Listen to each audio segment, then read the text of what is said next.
Hello guys. So I wanted to do a quick video just to kind of recap the night. I know I still look crazy, guys. Honestly, it had to be at least between 90 and 100 degrees today at the march. As you can see, I am home. Um, I got cut short a little bit. Let me say this. I should know better. This is my, I don't know, maybe fourth March, fifth March since I've been here, but um, I didn't wear the right shoes and I didn't wear the right pants. And you know, when you have thighs, ladies, mugs start rubbing together, it creates some issues. And I actually started feeling pretty bad a lot earlier than I stopped. But as I started to feel like a blister forming on my foot and my thighs, inner thighs, started to ache a little bit. For some reason, I just thought about this conversation I had with my grandma. I am writing books with both of my grandmothers, and I really have to finish these up.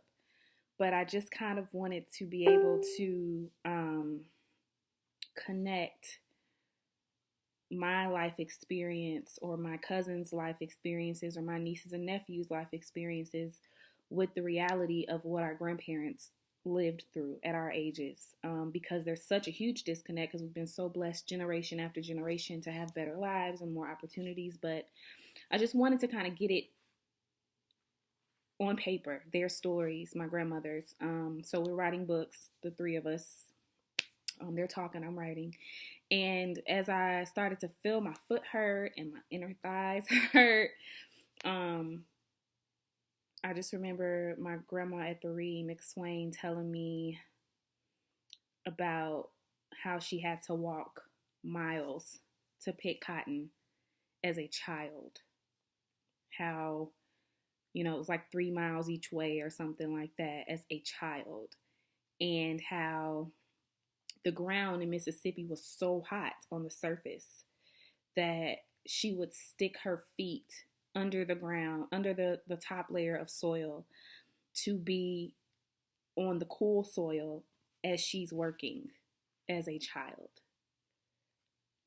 And then I thought about the stories that I heard from my grandma Flax about, being hungry and not being able to even pick up a piece of fruit off of the ground that had fallen off of a tree because it wasn't yours. And you would be scolded, if you did that. Because even though you were a human being and you were hungry, you were a black human being and you were poor and you were hungry. So the rotten fruit on the floor, even though it would nourish you a little bit, was not yours to take. And so I pressed on, guys.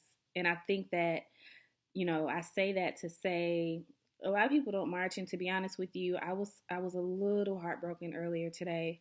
Just this is a lot for me to take in, and I started to feel those feelings of doubt. Like, you march every time. Like, what's, why are you going to do it again?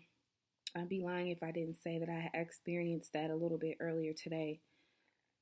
But everybody has to have reasons, and sometimes in life, when you can't readily find reasons to do something that you know is right, you have to search for them, and I'm so thankful to God that I've had the opportunity to really talk to my grandparents and get to know their life story so that I don't take anything I have for granted, and so that I can have more reasons to stand up for the injustices that are still happening. Unfortunately, my moment live was short-lived. My phone was basically dead when I got to the march. I know that's terrible. So it died pretty early on into the march, but you did get to hear some of the chants that were happening. And if you've ever been, experienced a march like that, there's so many different there are so many different pods of people that you have one chant going on up there, another one going here, another one going a little back. But they kind of just make their way up and down the group. Some of them were, a little vulgar with the language, but there was a lot of passion behind the statements. Some of my favorite parts about tonight and every march, I think, like I said earlier on the live stream, and I'll say it here too, just in case some people didn't watch the live stream. I know I have been very blatant about non-black people who I know and love, saying something about what myself and other brown black people have been screaming to the top of our lungs about for the past few days on social media. And I want to be clear that um, I grew up in a predominantly white town. A lot of my friends early on in life were white. A lot of my friends through high school were white. I was active in high school, vice president of my class.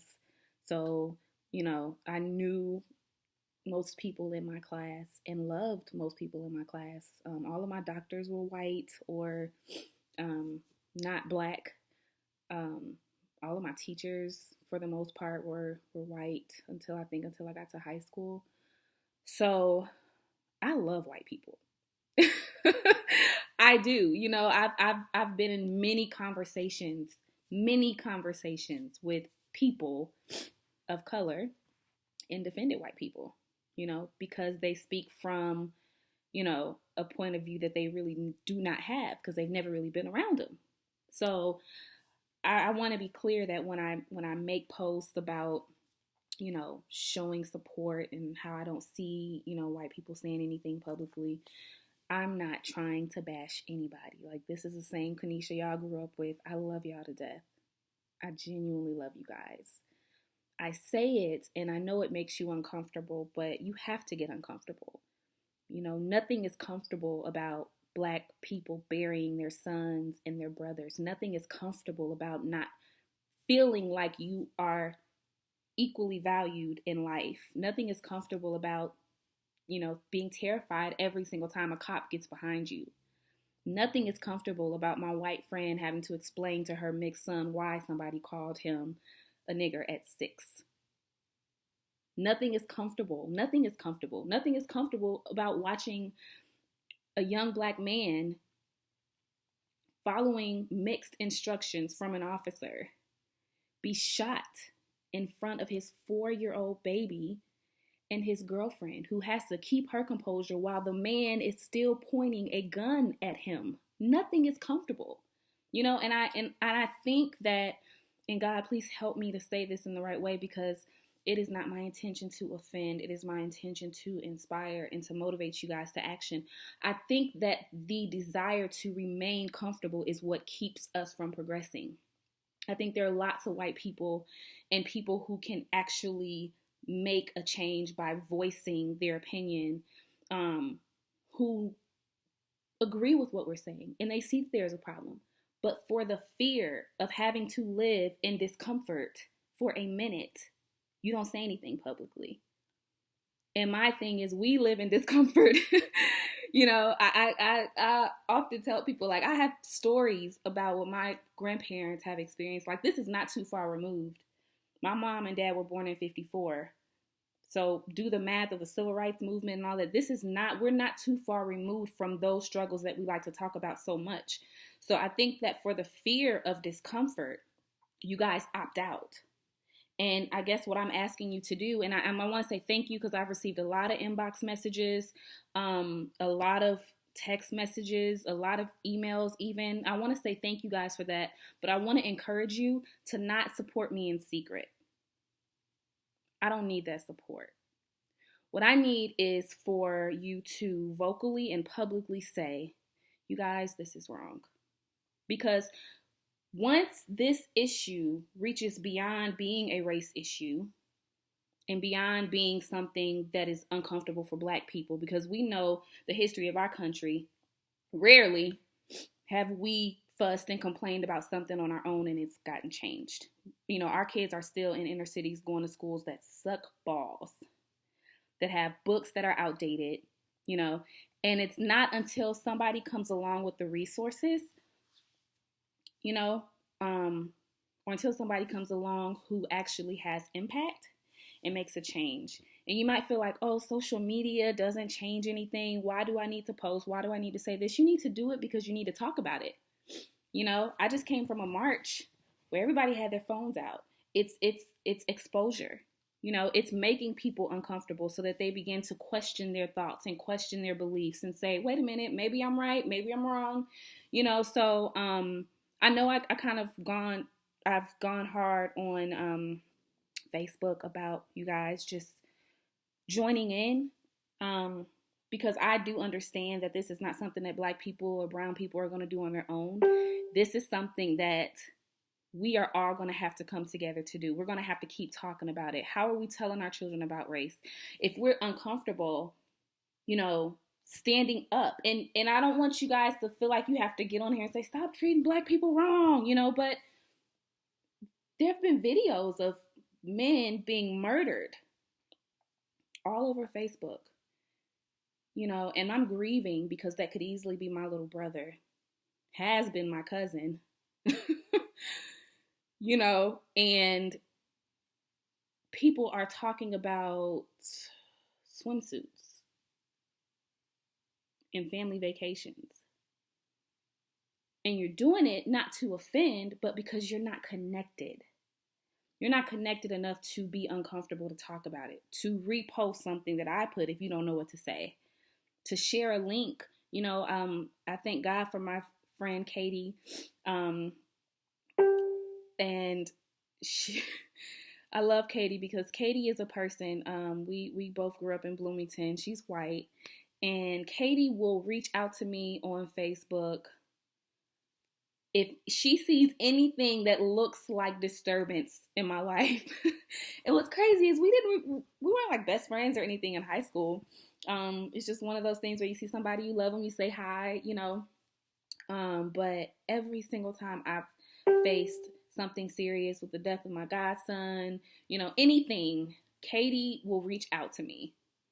And the other day, she shared a post on Facebook that was so profound, along with a sermon from her awesome pastor that dealt with how to address racism and how do you approach it, you know? And it was so profound, and I encourage you guys to find the post that I shared with her in it and go watch that video.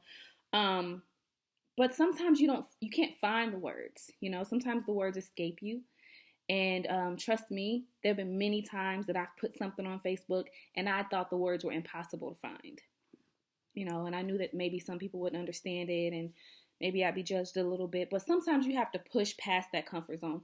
So sorry, I said that long story to say my live stream was short-lived. Just after my live stream went down, there was a moment that I really I wish I could have gotten on video, and it was a young Black man. He probably was like my age or a little younger, talking to an older white guy, a really old white guy. I don't want to say really old. He probably was like, I don't know, 70 something. He just looked, you know, seasoned, older.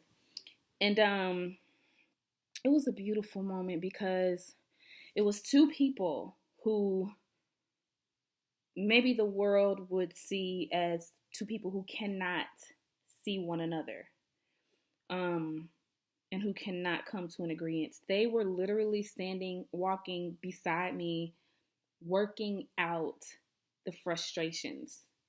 You know, the white guy was saying, you know, I was raised in this. This is what I was taught from my parents, you know, and I lived it for a long time. And, you know, at my old age, I'm here now trying to walk with you, and because I know that these things are wrong.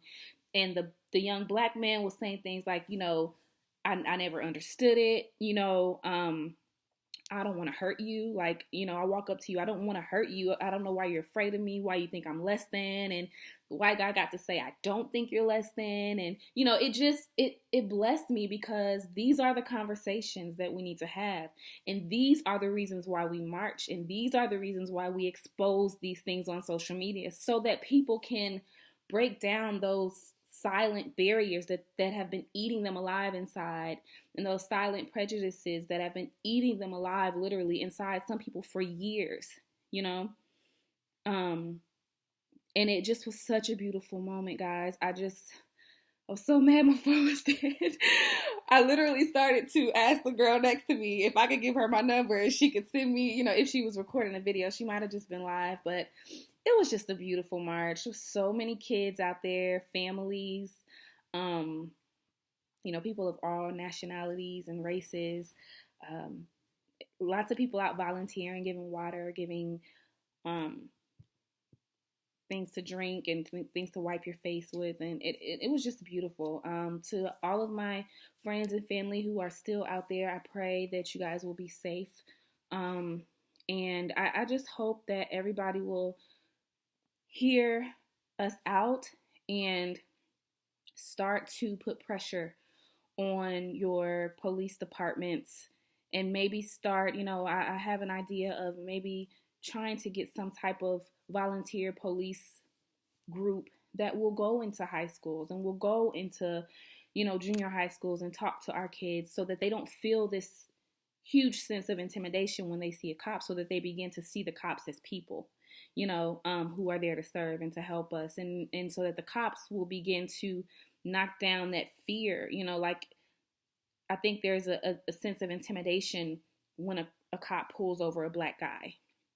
I was thinking today, there was a homeless black guy on the corner standing right next to me, and two guys walked towards me, and they went so far around him, kind of looking at him weird.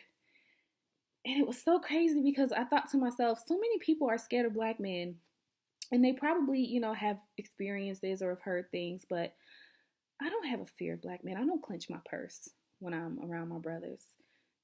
I feel most secure when I see a black man, because I feel like there's a sense of protection that I have. And so it blows my mind, that maybe cops feel this sense of intimidation when they have to encounter them. So whatever the ideas are, a group of cops getting together, I'm going into schools. If you feel like your kids go to a predominantly white school or predominantly black school, maybe getting them involved in some sports or something that will force them to, I thank God that I grew up in Bloomington, and I didn't mean for this video to go this long. I hope I'm actually able to upload it. But I thank God that I grew up in Bloomington, because my parents are from Chicago, inner city Chicago, and I got to see both worlds. I didn't, just grow up with black people or just white people or just Mexicans, or I got exposed to both worlds, and it's such a blessing to have that opportunity. And I'm trying to encourage you guys to maybe go outside of the norm of your everyday life and expose your children, this next generation, to other races, to other cultures, allow them to play with other kids of other races and cultures, and allow them to grow up together, so that we can start to kind of shut down some of these fears that we have, these silent fears that we have about one another, and so that we can start to rebuild the trust that, I don't want to say rebuild, so that we can start to build the trust that needs to be there, so that we can all live together, because we have to, we have to live together. And so I just wanted to share that a lot more than what I planned before I go get in the shower, because I'm sweaty and my hair is a mess, and it's just, ugh.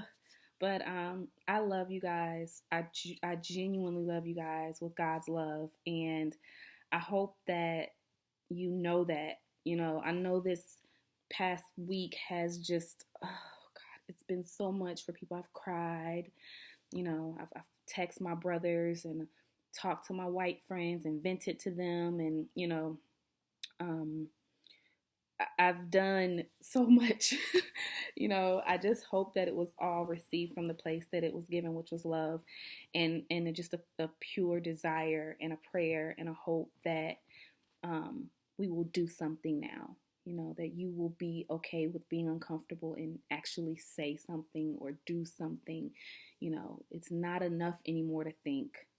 And I'll go even further to say it's not enough anymore to just pray. What are you praying about that you will not act on? And if you are praying about something that you will not act on, do you really believe in what you're praying about? I always say, if you're praying for it, you need to be planning for it. The church has been praying about a lot of things. There's one on every corner and no power. It's time for us to actually to put action behind our faith and get out there and do something. So I love you guys. I hope you have a great night. Be safe.